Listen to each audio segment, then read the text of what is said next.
Hello there, welcome back to my channel. In this short video, I am going to be showing you how to create these bulletin letters that are going to have a design on the inside of the letters. So let's go ahead and get started by opening up a blank PowerPoint presentation. We are going to delete these text boxes and we are going to resize our slide. We will go to Design, Slide Size, Custom Slide Size. And I want this to be a landscape size, so 11 at 8.5. Okay, maximize. And now our slide is sized to standard paper.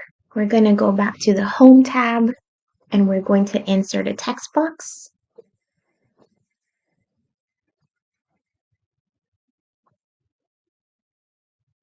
Now you can pick any type of font that you want. I personally love MTF Jumping Jack. I'm going to increase the font size up to 413. Can go a little bit larger.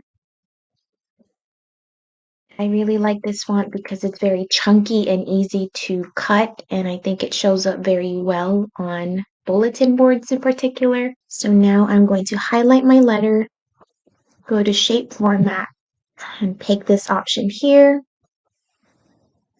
For my text fill, I don't want any fill. My text outline, I want black. And go back to the weight, and it's going to let you pick how thick you want your outline to be. I'm going to go with a 6. And now I'm just going to copy and paste this text box.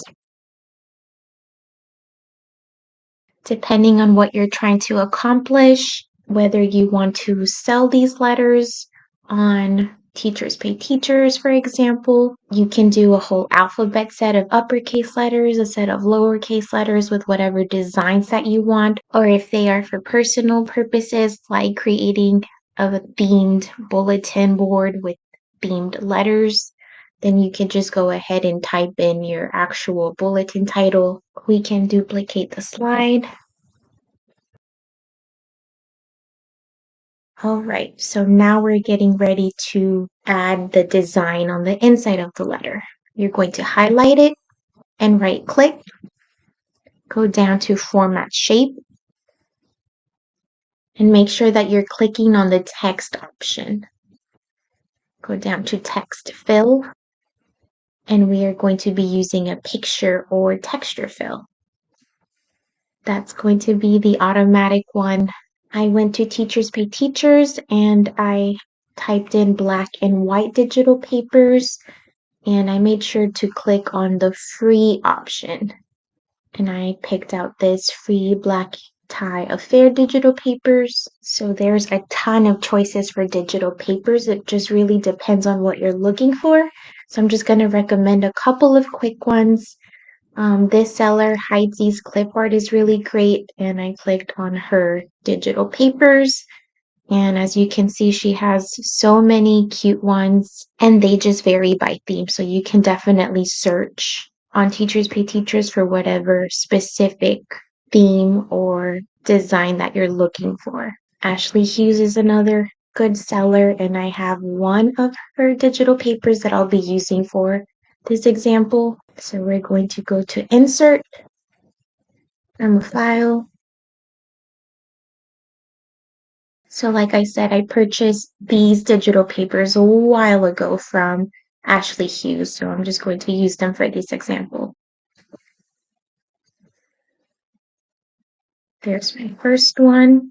Now you can go ahead and use the same design for all of your letters, or you can pick different designs. So I just want to show you different options, so I'll pick different designs.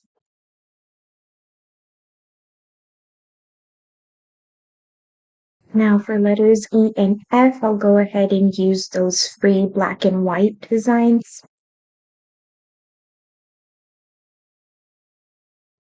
And that is essentially the process for creating these types of bulletin letters.